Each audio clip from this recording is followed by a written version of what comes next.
কোটা সংস্কার আন্দোলনের পক্ষে বিক্ষোভ করার সময় রাজধানীর পল্টন, মিরপুর ১০, ইসিবি চত্বর ও ধানমন্ডির স্টার কাবাবের সামনে থেকে আজ সোমবার দুপুরে ২৪ জন বিক্ষোভকারীকে আটক করেছে পুলিশ। এ সময় পল্টনে বৈষম্যবিরোধী ছাত্র আন্দোলনের এক সহ-সমন্বয়কারীসহ ৪ শিক্ষার্থীকে আটক করেছে পুলিশ।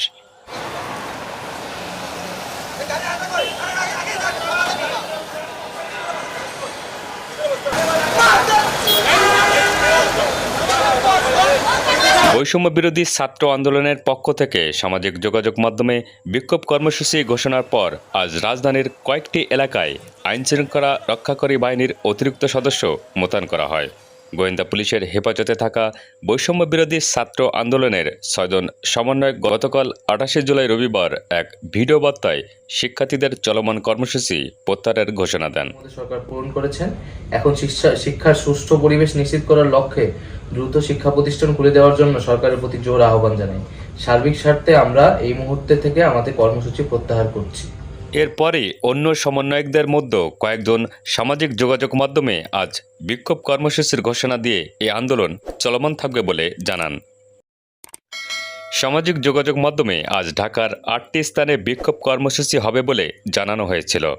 এই ৮ স্থান হচ্ছে সায়েন্স ল্যাব, নর্থ সাউথ বিশ্ববিদ্যালয়ের ৮ নম্বর গেট, প্রেস ক্লাব, উত্তরার বিএনএস সেন্টার, মিরপুর ১০, মিরপুরের ইসিবি চত্বর, রামপুরা ও মহাখালী।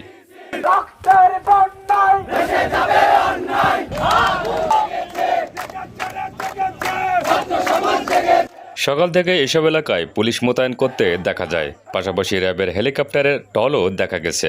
সেনাবাহিনীর সদস্যদেরও রাজধানীর বিভিন্ন সড়কে টহল দিতে দেখা গেছে। বিক্ষোভ কর্মসূচির সময় মিরপুর ১০ নম্বরের গোল চত্বর থেকে ১০ জনকে আটক করা হয়েছে বলে জানিয়েছেন মিরপুর থানার ভারপ্রাপ্ত কর্মকর্তা মুন্সি সাব্বির। ধানমন্ডির স্টার কাবাবের সামনে থেকে ১০ জনকে আটকের কথা জানিয়েছেন নিউ মার্কেট জোনের সহকারী কমিশনার মোহাম্মদ রেফাতুল ইসলাম। দুপুর ১২:৩০টার দিকে ইসিবি চত্বরে দায়িত্বরত পুলিশের একজন কর্মকর্তা বলেন, কয়েকজন বিক্ষোভকারী গলি থেকে ইটপাটকেল ছুটছিল। পরে পুলিশ তাদের সরিয়ে দিয়েছে এবং কয়েকজনকে আটক করা হয়েছে।